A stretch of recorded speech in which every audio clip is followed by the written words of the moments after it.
Assalamualaikum warahmatullahi wabarakatuh. Saya Koko Erdianto dari Kantoro.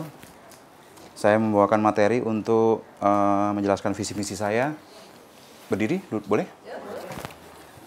Visi misi saya terkait Tangerang Selatan.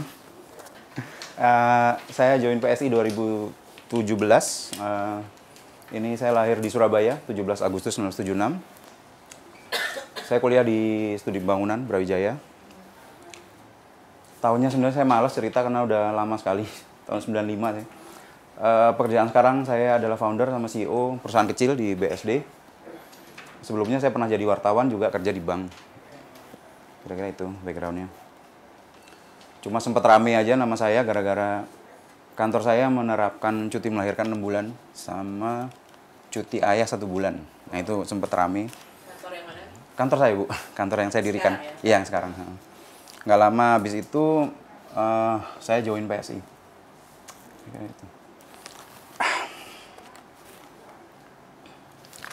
Ini sekilas Tangsel yang mendasari visi misi saya. Bentar, nyalain lampunya di mana sih? Oh, Ini. ininya pointer. Dasarnya yang atas itu jadi pointer yang harga 75.000 ya. Maaf. Oh, astagfirullah. Ketahuan betul. Kita pakai yang Oke, Tangsel. Kok pas aku pegang nggak nyala, Mas? Karena di screen. oh, di screen nggak bisa. Kalau di screen nggak bisa. Mas. Di? Screen karena di TV. Udah tunjuk aja. Tunjuk aja. Ya udah. TV nggak bisa. Oke, saya tinggal di Tangsel dari tahun 2003 sejak menikah. Jadi sebelum Tangsel berdiri, saya masih masih join Kabupaten Tangerang. Tangsel didirikan tahun 2008. Ini 10 years challenge-nya di sini. Jumlah penduduknya meningkat, ekonominya 7%. Secara ekonomi itu menarik sekali ya. Kemiskinan cuma 1,67%. Dulu itu 2008-2009 itu puskesmas cuma ada 3. Sekarang itu 29. Malah ada yang ngomong 2029 itu tahun 2018. Tahun ini katanya sudah 35. Jumlah kelurahannya itu 54. Jadi hampir satu kelurahan itu satu puskesmas. Terus punya satu RSUD. Jadi secara ini menarik sekali. Data ekonomi sama layanan publiknya. Tapi kenyataan yang terjadi itu bertolak belakang. Ya ini risiko yang dihadapi semua kota ya. Pada saat motor mobilnya makin banyak, penduduk makin banyak, pasti polusi. Titik kemacetannya makin banyak. Kalau di Tangsel dalam angka, titik kemacetan itu yang tercatat 43. Tapi kenyataannya bisa ratusan. Kalau tinggal di Tangsel tuh berasa sekali. Sampah juga sama. Ini juga masalah di semua kota saya rasa. Tapi Tangsel ini spesial. Punya TPA di Cipecang 300 ton, tapi produksi sampahnya hampir 1.000. Nggak lama lagi 1.000, sudah 800-900. Itu. Per hari. Karena itu saya ingin punya visi itu membangun kota yang berlandaskan pada perbaikan kualitas hidup masyarakat, inklusif, maju, disiplin, dan berorientasi masa depan. Yang tidak melulu angka-angka makro dan BPS, tapi juga memasukkan Sustainable Development Goals, sama saya lagi pelajari indeks kebahagiaan.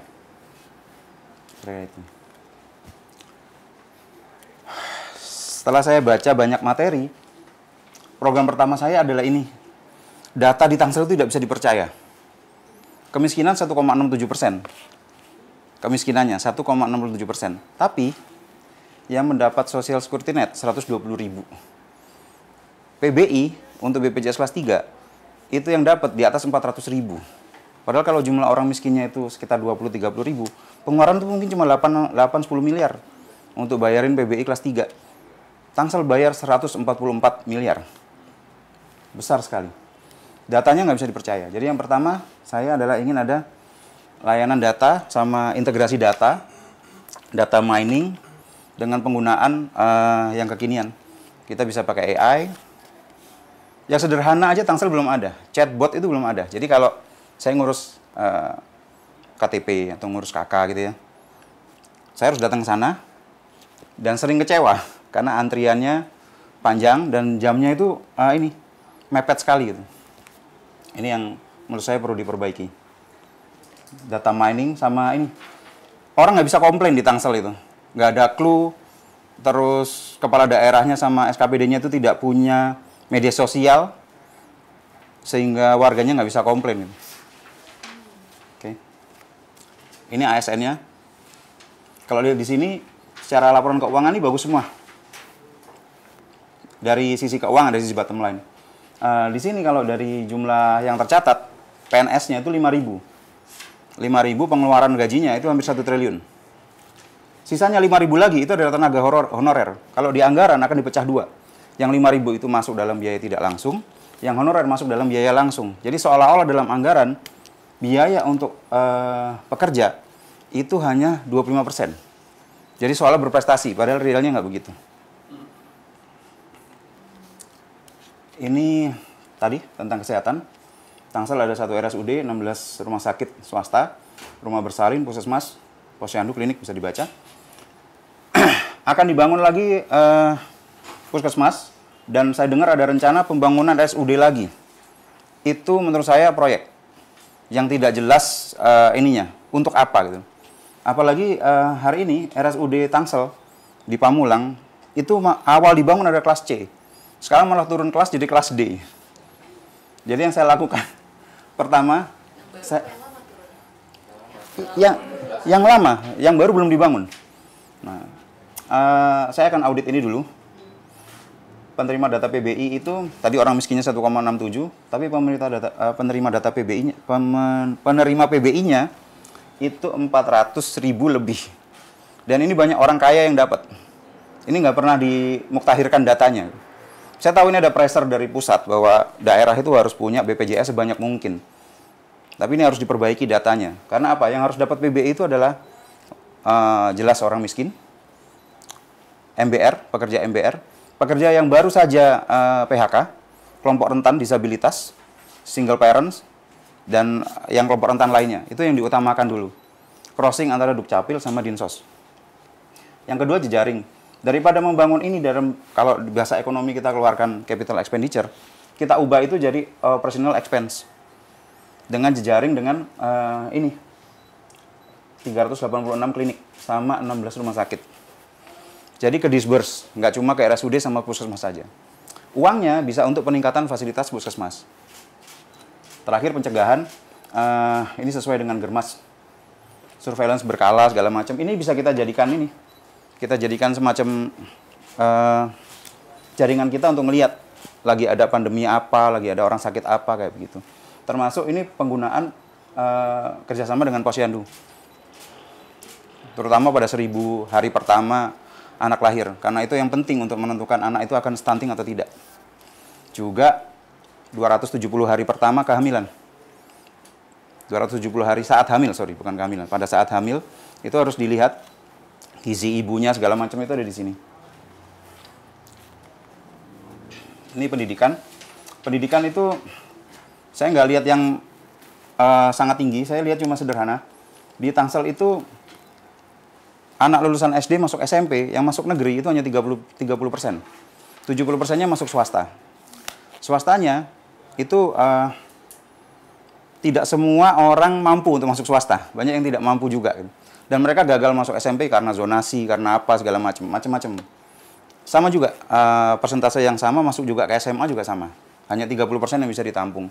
Sisanya masuk swasta. Kalau kita bangun sekolah lagi, itu proyek lagi. Kalau saya lebih senang merangkul NU Muhammadiyah yang punya sekolah-sekolah di situ, minta buka kelas tambahan, biayanya ditambah, dibantu. Jadi anak bisa masuk sekolah swasta yang menengah, biayanya itu bisa diurus sama Pemda, karena uangnya ada. Jadi nggak cuma yang masuk negeri.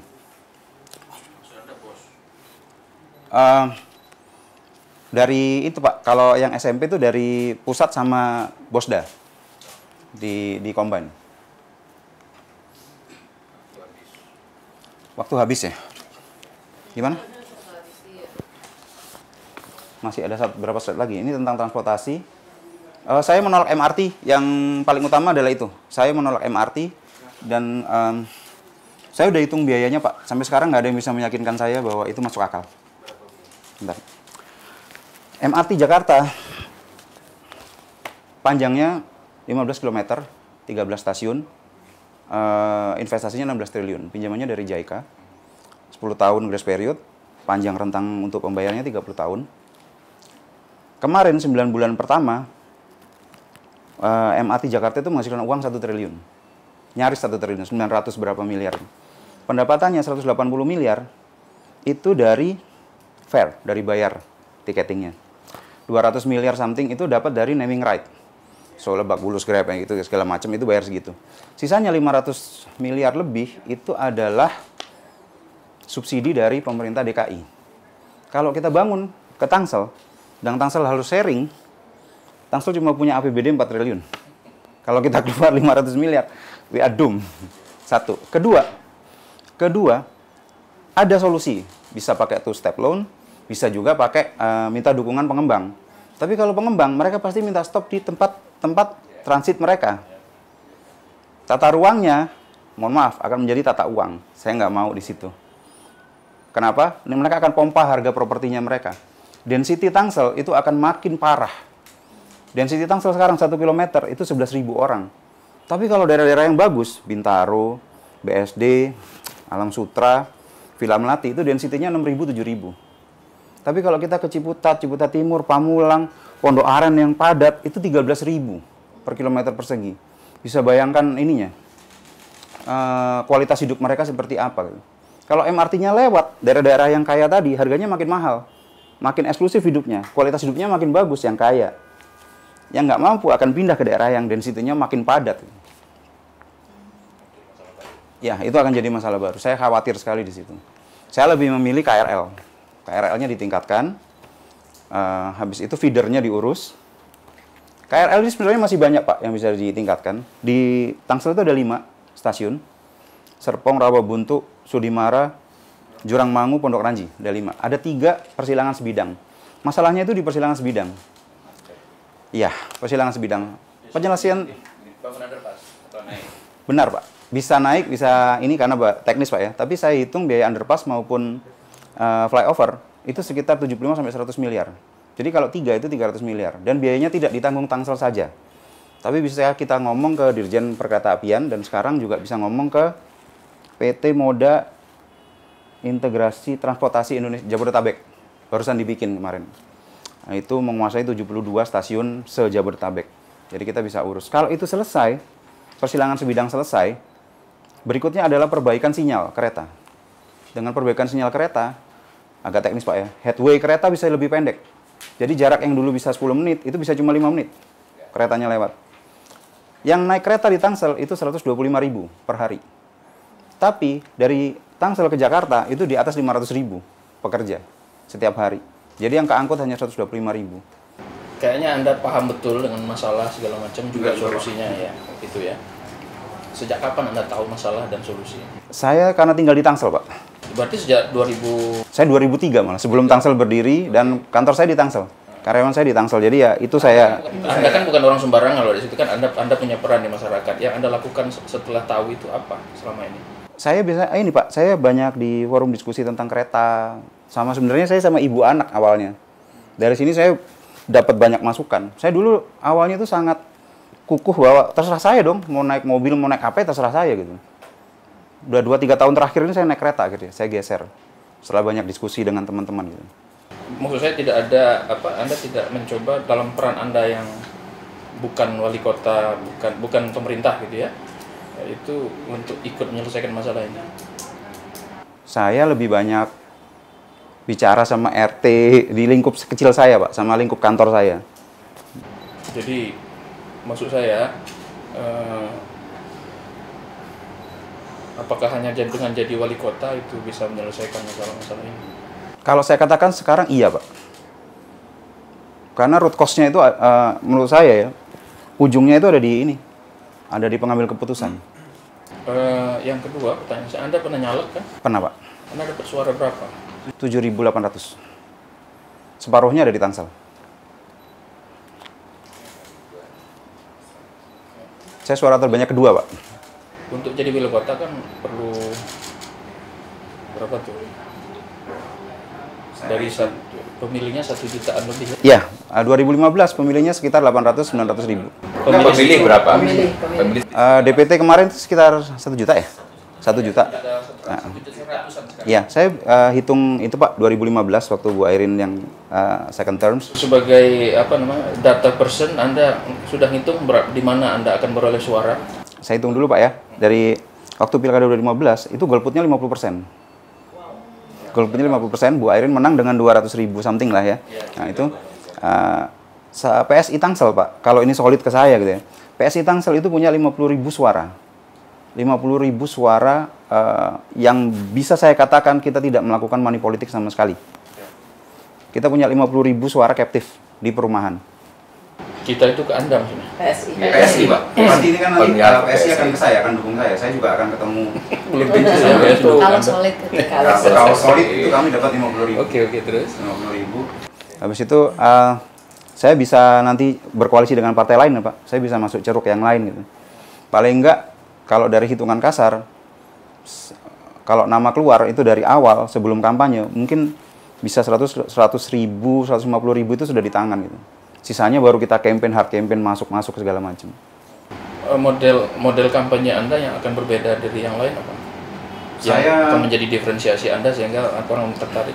Kalau boleh tambah, jaringan apa yang Anda Ya. miliki di luar PSI? Jaringan terkuat saya medsos. Medsos, sekarang banyak sekali jaringan dari medsos itu kebangun. Jadi saya beberapa ketemu dokter, itu support saya. Beberapa yang pengamat transportasi support saya, itu yang saya kembangkan dari situ. Terakhir pertanyaan saya, siapa yang akan jadi calon wali kota? Oke. Calon wakil wali kota Anda? Sempat terbuka Pak semua opsi menurut saya sampai hari ini. Anda punya pilihan nggak? Pertama dari kriteria model apa? Yang kedua apa namanya nama kalau bila perlu. Nggak apa-apa, dibuka. Saya sangat ingin berkoalisi dengan Pak Muhammad. Yang pertama, Sekda. Yang dia maju juga di sini. Yang kedua, secara hitung-hitungan politis dan matematis, saya juga tidak keberatan dengan Bu Nur Azizah. Oke, good. Boleh nambah satu ya? Mungkin ya. Kan pertanyaan saya singkat. Pak? Ya. Kalau dari yang Anda gambarkan, Anda ingin katakan bahwa segala macam kemajuan kesehatan, pendidikan, segala macam itu sebetulnya itu satu kan kesimpulannya itu semua adalah proyek. Ya. Ya, kenapa? Kalau dia bukan proyek, pasti dia punya dampak langsung ke kesejahteraan masyarakat kan. Dan di seluruh dunia memang koruptor itu menggunakan proyek-proyek yang terkait dengan kesehatan, pendidikan dan lapangan kerjaan. Betul, Pak. Kenapa Kak? Itu memberi kesan seolah-olah populis, tapi pada saat yang sama itu memberi kesempatan untuk membuatnya menjadi proyek yang tidak mudah ketahuan. Nah, Anda belum ngasih itu solusi untuk itu. Apalagi ini negara, ini kota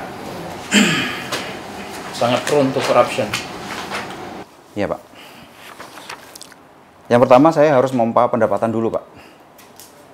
Meningkatkan pendapatannya dulu, juga pendapatannya ASN. Habis itu baru sistemnya dilakukan disruption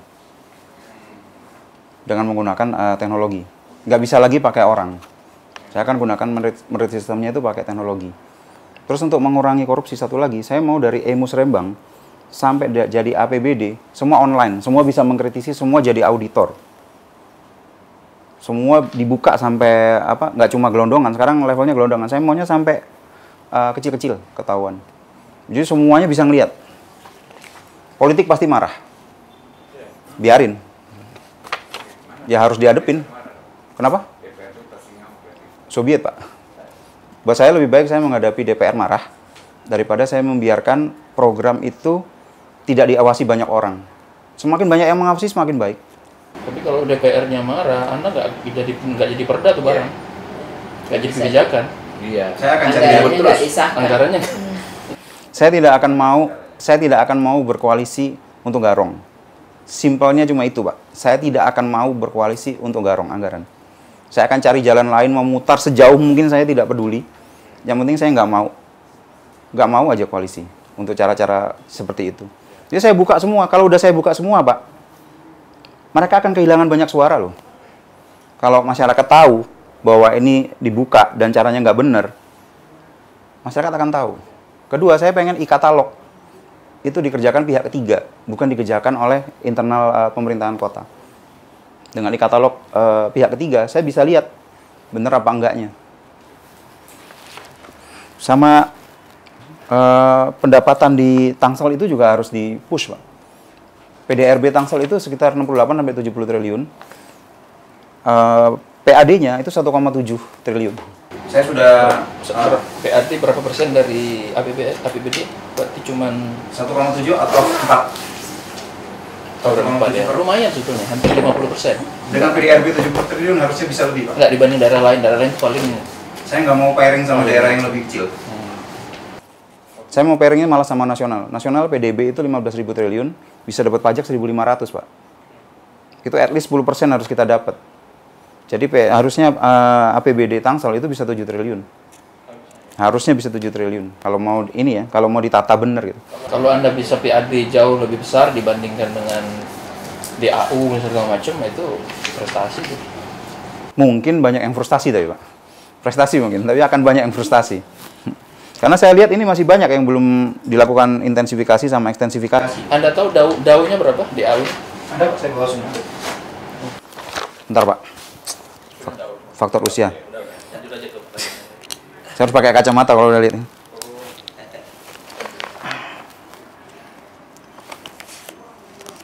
Retribusi. Dana perimbangannya DAU-nya 600, Pak. 609 miliar.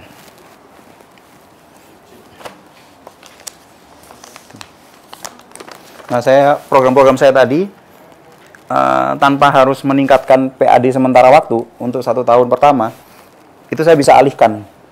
Kalau dapat blessing secara politik, bisa saya alihkan untuk program-program strategis tadi. Baru tahun berikutnya saya lakukan perombakan untuk pendapatan. Karena tanpa pendapatan yang tinggi, saya tidak bisa melakukan program-program strategis yang lebih besar. Boleh kasih tahu sedikit gimana dia merombak pendapatannya? Jadi dari 1,7 itu, Pak, pajak restoran 303 yang the best Pak ya, PAD-nya ya. PBB sama BPHTB itu hampir 1 triliun. 2 itu. Habis itu ada pajak restoran 330 miliar. Hotelnya hanya 36, pajak hiburan 43, pajak reklame 35. Saya mau meningkatkan PBB sama BPHTB dengan cara yang lebih fair gitu. Saya mesti grading dengan saya mesti hitung gradingnya dengan orang yang teknis.